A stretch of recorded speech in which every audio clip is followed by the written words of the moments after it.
Nə belə vəzifələrdə. Həftədə bir dəfə gələrdi evə, 1-2 gün qalardı, qalan oradalar.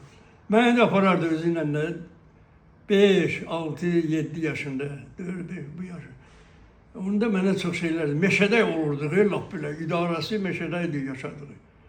Deyərdi, dünyada heç nədən qorxma. Uşağım da, 5 yaşım. Heç nədən qorxma. Hər şey, bütün heyvan, canlı aləm insandan qorxur. Hamı insandan qorxur.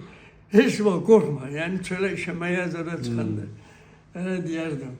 Elə deyərdi, yaxşı həzm elə. Udma çöləyi. Yaxşı ağzından çeynə ud.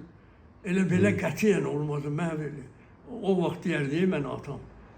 Atam 100 il yaşadı da, bilirsən, yəqin eşitmişəm. Bu cür şeylər deyərdi mənə. Məncə siz 100-dən çox gedəcəksiniz də. Yox, çox idi. Onun yaşı 100-dən çox idi.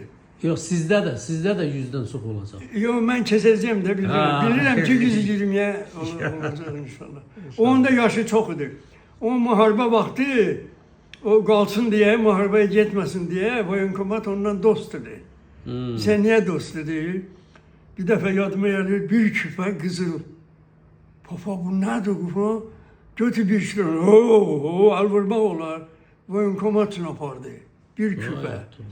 Kimsə pullu bir adam, bu milyoner köhnə kişi.